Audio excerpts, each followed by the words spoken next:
ma salle à manger. Donc comme vous pouvez le voir, puisque je crois que vous n'avez jamais vu cette pièce en fait. Je vais partager aujourd'hui avec vous une petite recette. C'est une recette en fait de vin apéritif qui se boit beaucoup chez nous, donc dans l'est de la France.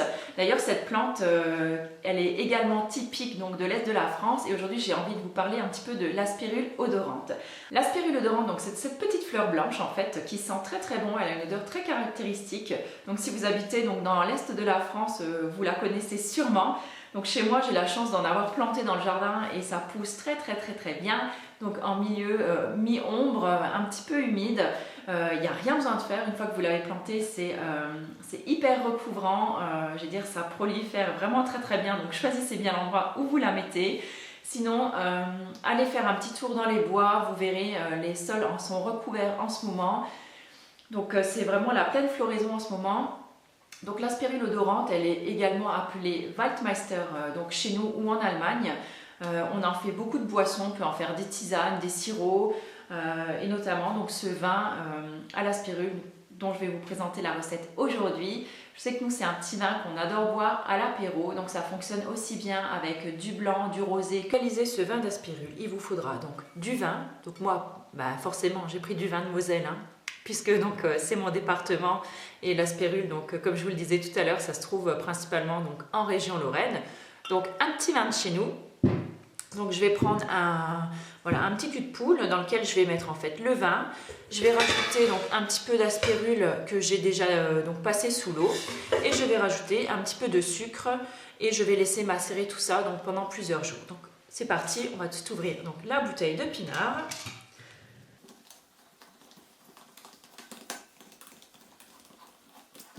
Voilà, donc je mets le vin.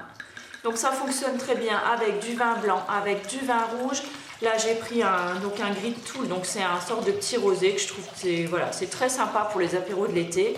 Donc après c'est vraiment au choix, c'est vraiment selon ce que vous préférez. Donc vous utilisez comme vous voulez.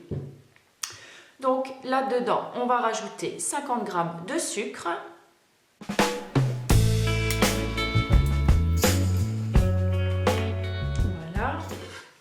Et donc les fleurs avec les feuilles.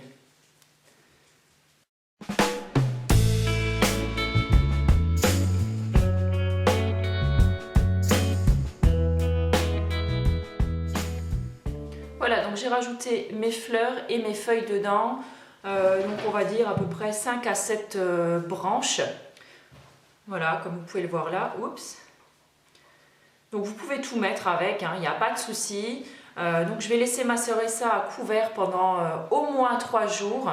Et dans 3 jours, je vais bien filtrer le tout et je vais remettre donc en bouteille que je vais bien rebouchonner puisque ça risque de mousser un petit peu.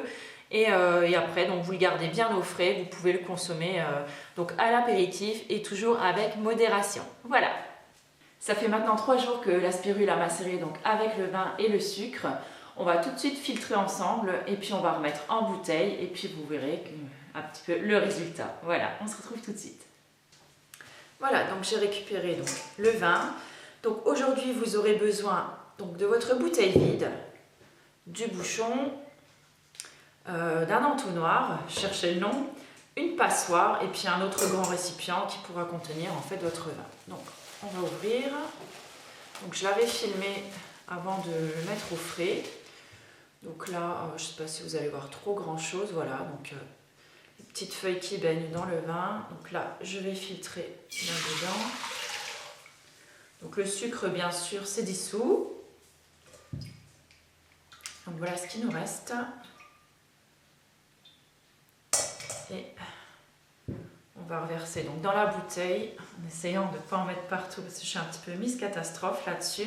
Donc quand vous mettez l'entonnoir, petite astuce, donc quand vous mettez l'entonnoir dans votre bouteille, évitez de le laisser poser comme ça dessus. Relevez-le un tout petit peu pour qu'il y ait un petit appel d'air et comme ça en fait le vin coulera beaucoup plus vite dans la bouteille. C'est parti.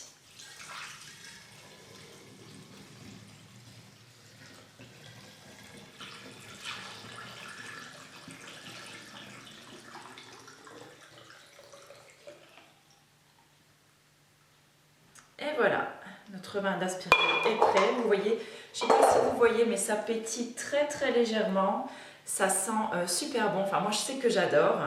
Et voilà, donc il ne reste plus qu'à reboucher et à boire le tout, comme je vous le disais, donc avec modération.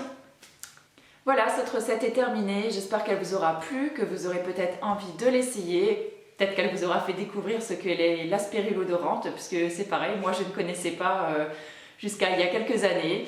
Et j'espère en tout cas que la vidéo vous aura plu et je vous souhaite une très très belle journée et je vous dis à très bientôt. Ciao!